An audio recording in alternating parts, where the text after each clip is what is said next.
to the war in Afghanistan.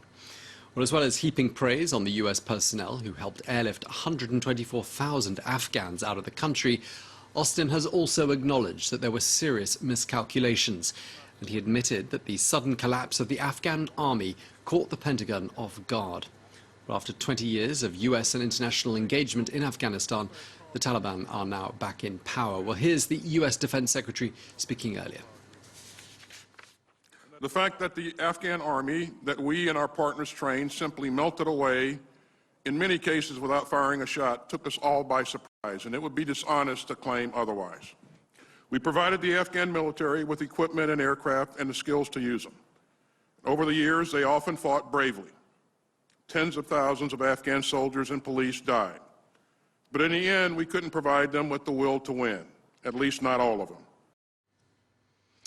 Well, let's get more now and cross to Washington and speak to France 24's Kedevan Gorjestani. Kedevan, just listening to Lloyd Austin there, I mean, it seems the US, and more specifically the Pentagon, were as surprised as the rest of us by that closing chapter of the war in Afghanistan.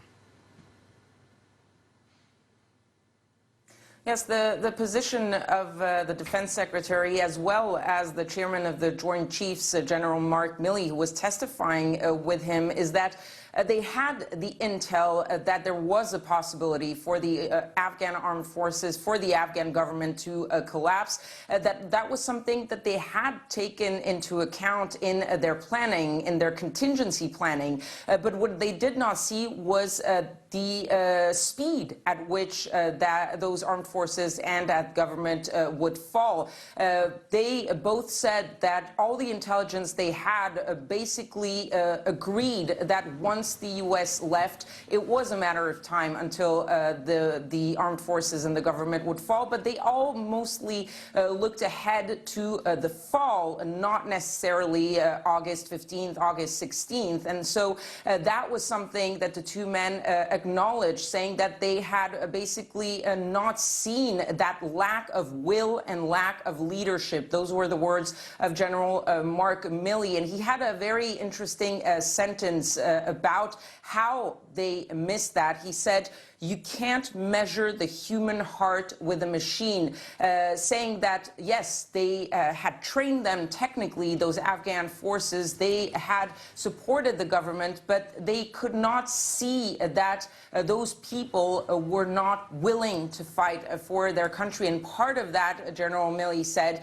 was because supervisors, U.S. supervisors for the Afghan armed forces had left years ago, and therefore it was easy to see whether they had the arms necessary, the technical equipments necessary to fight the Taliban, but they could not grasp how much those forces were unwilling to continue fighting. And that was one of the big mistakes that it seems those two men actually acknowledged in front of the senators.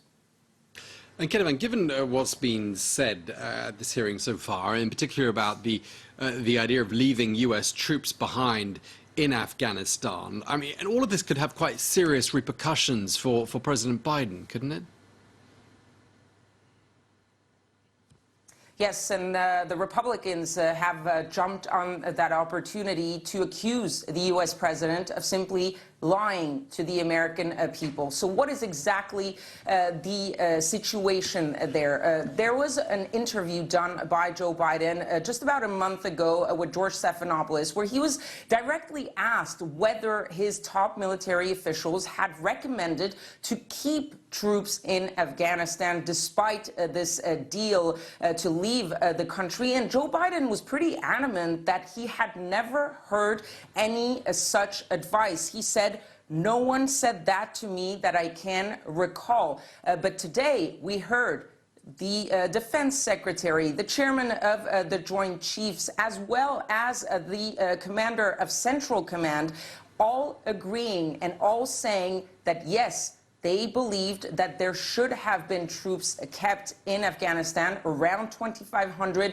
maybe 3,500, and that this position was communicated to the President of the United States, General Austin, the Defense Secretary, saying their input was received and considered by the president, but they were also all adamant that they gave their advice, but the president, in the end, made the final decision. One specific point also is that that was their initial assessment. They also all agreed that by August 25th, when they had a meeting about possibly extending the deadline in order to evacuate Americans, they all agreed that that deadline could not be extended and that Americans needed to leave. But this is going to be really the key to the criticism of Joe Biden, whether or not he lied when he said that his top military officials had not advised him to decide to keep troops in Afghanistan.